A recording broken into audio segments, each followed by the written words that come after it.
സുമാരിയായിട്ടുള്ള cost വിട്ട് വന്നോളൂ. ഞാനിവിടുത്തെ assistant director. നന്നേക്കാളും സീനിയോറിറ്റീസുള്ള ആളെ ഞാൻ.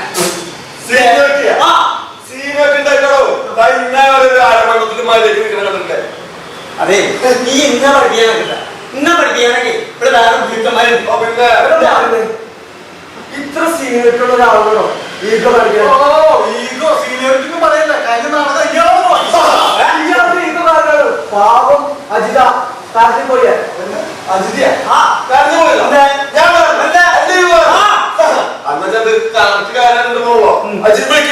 അജിത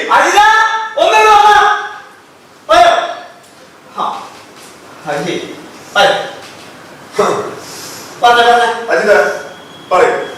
ഞാൻ എന്തെങ്കിലും ബുദ്ധിമുട്ട് പറ്റില്ല. എന്റെ ഈഗോ എന്തെങ്കിലും പെരുമാറിയില്ല. ഈഗോയിലോട്ട്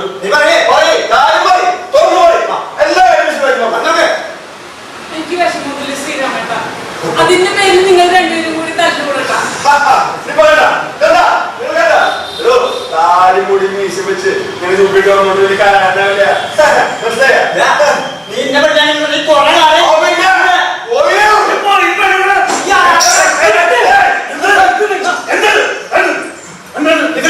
കൊറേ കാലം ഇവിടെ ഞങ്ങൾ പഠിച്ചെടുക്കണം.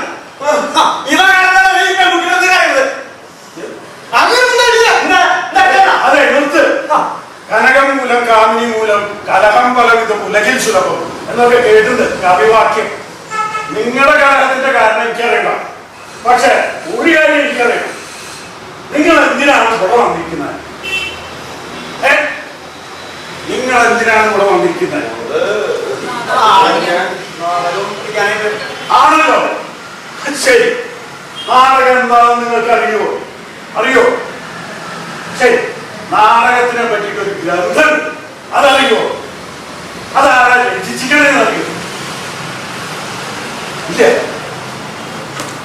എന്തോ ശരി, പഠിക്കാനാണ് വന്നേക്കണം. എന്നാ അവിടെ ഇരിക്കൂ. ഇത് തന്നെ തുടങ്ങാം.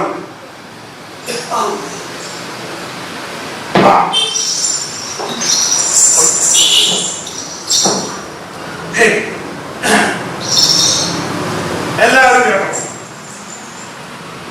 പണ്ട് പ്രേതായുഗത്തില് മനുഷ്യന്മാര് തമ്മില് ഐക്യമുണ്ടായിട്ടില്ല. ലഹളയും ബഹളവും വെറുപ്പും എല്ലാം കൂടി അസ്വസ്ഥമായിട്ടുള്ളൊരു ജീവിതം അന്ന് ലോകത്തിൽ. അപ്പോ ഇതിനൊരു പരിഹാരം വേണമെന്ന് വിചാരിച്ചു. ആര്? ഇന്ദ്രൻ. അങ്ങനെ എല്ലാവരുടെയും നന്മയ്ക്ക് വേണ്ടിയിട്ട് എന്ത് ചെയ്യണമെന്ന് ആലോചിക്കാൻ വേണ്ടിയിട്ട് ബ്രഹ്മാവുമായിട്ട് ഇന്ദ്രൻ സംസാരിക്കട്ടെ.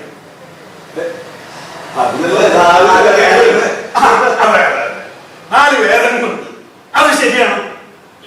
അപ്പോ ഈ 4 വേദങ്ങള് എല്ലാവർക്കും മനസ്സിലാക്കാൻ പറ്റുന്ന ഒന്നാണോ? അതല്ല. അപ്പൊ എന്ത് വേണം? കൂടുതൽ ലളിതമായിട്ട് എല്ലാവർക്കും മനസ്സിലാവുന്ന തരത്തില് ഒരു ഗ്രന്ഥമുണ്ടാവും. അതിനെപ്പറ്റി ആലോചിക്കാൻ വേണ്ടിയിട്ട് ഇന്ദ്രനും ബ്രഹ്മനുമായിട്ട് സംസാരമുണ്ടായി. അതിൽ നിന്ന് രൂപപ്പെട്ടു വന്നതാണ് നാട്യശാസ്ത്രം എന്ന് പറയുന്ന ഗ്രന്ഥം. നാട്യശാസ്ത്രം എന്ന് പറയുന്നത് 4 വേദങ്ങളിൽ നിന്നും എടുത്തതും പിന്നെ കാണാനും കേൾക്കാനുമുള്ള കാര്യങ്ങൾ കൂട്ടിച്ചേർത്തതും എല്ലാം സമന്വയിപ്പിച്ചതുമായിട്ടുള്ള ഒരു ഗ്രന്ഥമാണ്. അത് ലളിതമായിട്ട് എല്ലാവർക്കും മനസ്സിലാവുന്ന തരത്തിലുള്ള ഒരു ഗ്രന്ഥമാണ്.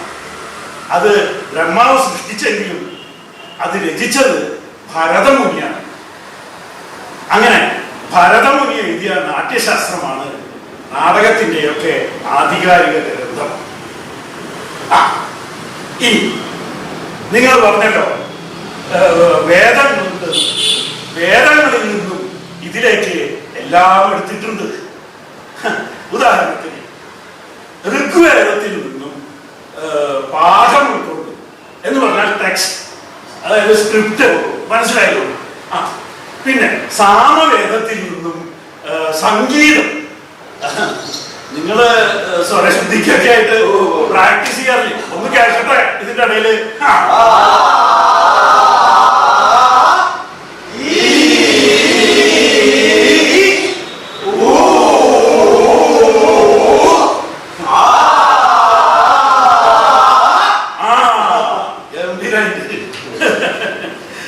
അത് പഠിച്ചിട്ടൊക്കെ ഉണ്ട്.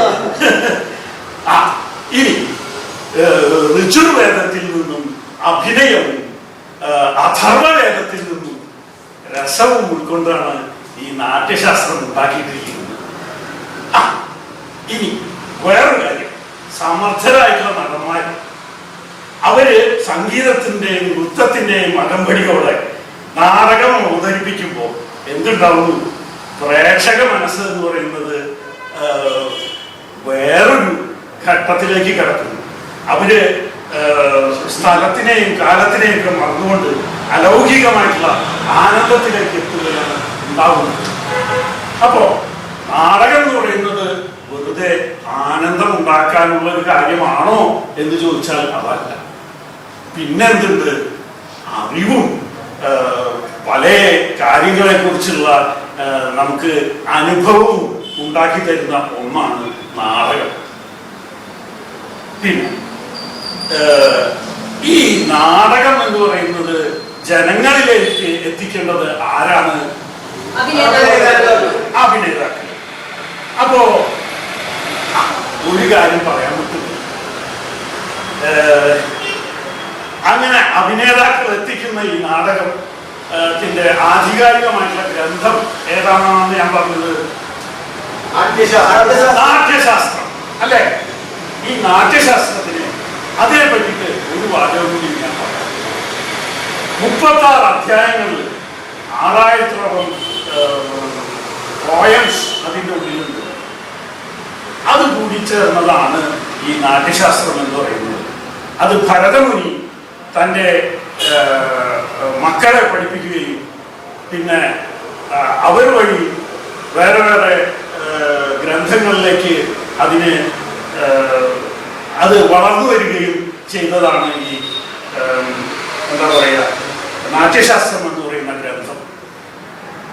എല്ലാത്തിൻ്റെയും അടിസ്ഥാനം എന്ന് പറയുന്നത് നാട്യശാസ്ത്രം തന്നെയാണ്. അപ്പോൾ നാട്യശാസ്ത്രത്തിന് അതിലെന്താണ് പ്രതിപാദിക്കുന്നതെന്ന് ചോദിച്ചു കഴിഞ്ഞാൽ നാടകത്തിനെ കുറിച്ചുള്ള എന്തും അതിൽ പ്രതിപാദിക്കുന്നുണ്ട്. അഭിനയത്തിനെ കുറിച്ചും ഓഡിയൻസിനെ കുറിച്ചും മേക്കപ്പ്, സെറ്റ് എന്ന് വേണ്ട എല്ലാ കാര്യങ്ങളെ കുറിച്ചിട്ടും നാട്യശാസ്ത്രത്തിൽ പ്രതിപാദിക്കുന്നുണ്ട്. ഇങ്ങനെയുള്ള നാട്യശാസ്ത്രം എല്ലാവർക്കും ഒരുപോലെ നന്മ തിന്മകളെ കാണിച്ചു തരാനാണ് നാട്യവേദം നിർമ്മിച്ചിട്ടുള്ളത്. ലോകത്തിലുള്ള എല്ലാവരുടെയും സ്വഭാവം അത് ഈ നാട്യത്തിൽ അവതരിപ്പിക്കുന്നു.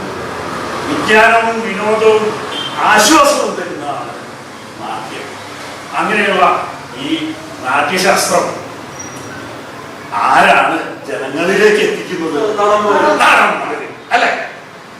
അങ്ങനെയുള്ള ഈ നടന്മാര് ചേരി തിരിഞ്ഞ് യുദ്ധം നടത്തിക്കഴിഞ്ഞാൽ എന്താണ് സ്ഥിതി? അത് പറയും. അപ്പൊ കാര്യങ്ങളൊക്കെ എല്ലാവർക്കും മനസ്സിലായി എന്നുള്ള കാര്യമുണ്ട്. നമുക്ക് അടുത്ത കാര്യത്തിലേക്ക് ഏത് നമ്മുടെ പ്രാക്ടീസ് അത് വിട്ടുപോകാൻ പറ്റില്ല. എന്നാ തുടങ്ങല്ലേ? അപ്പൊ അതിന് ആര് വേണം? സൂത്രധാരൻ വേണം. എന്നാ സൂത്രധാരനെ വിളിക്കൂ.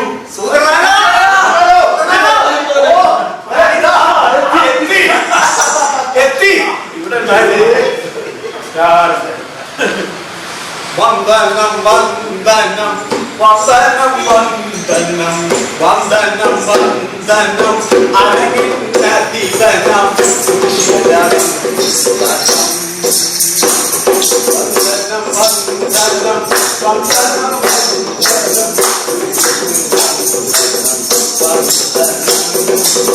വന്ദനം വന്ദനം മാശയപരതലും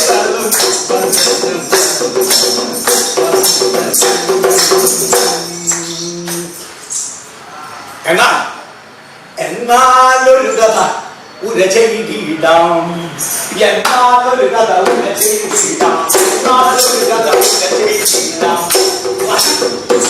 വനം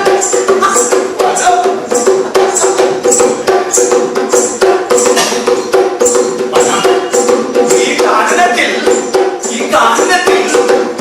ഒരു മർക്കടൻ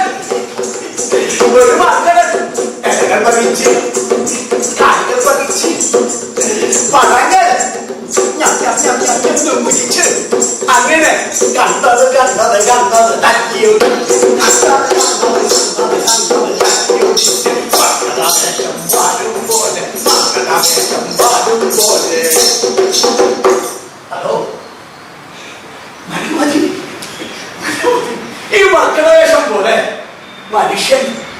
വഴിയിലേക്ക് നടന്നാൽ നടക്കൂ?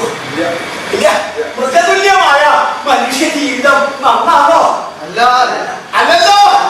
അല്ല, മൃഗതുല്യമായ മനുഷ്യ ജീവിതം നന്നല്ലെന്ന ബോധ്യം ഉള്ളത് കൊണ്ട് അങ്ങനെയല്ലാത്ത ഒരു ലോകത്തെ സൃഷ്ടിക്കുന്നതിലേക്കായി, അങ്ങനെയല്ലാത്തൊരു നല്ല എല്ലാവർക്കും നന്മ നൽകുന്ന, നന്മ വരുന്ന, ഐശ്വര്യമുണ്ടാകുന്ന സുമനസ്സുകളെ ലോകത്ത് സൃഷ്ടിക്കുന്നതിന് വേണ്ടിയാണ് ഈ നാട്യശാസ്ത്രം ഭരതമുനിയാൽ വിരചിതമായത്. ഭരതമുനിയാൽ വിരചിതമായത്. ആ നാട്യശാസ്ത്രത്തെ വണങ്ങിക്കൊണ്ട് ആ നാട്യശാസ്ത്രത്തിലേക്ക് നിങ്ങളെ ഏവരെയും സ്വാഗതം ചെയ്തുകൊണ്ട് ഭരതമുനിയെ, ബ്രഹ്മാവിനെ, എല്ലാ ദൈവങ്ങളെ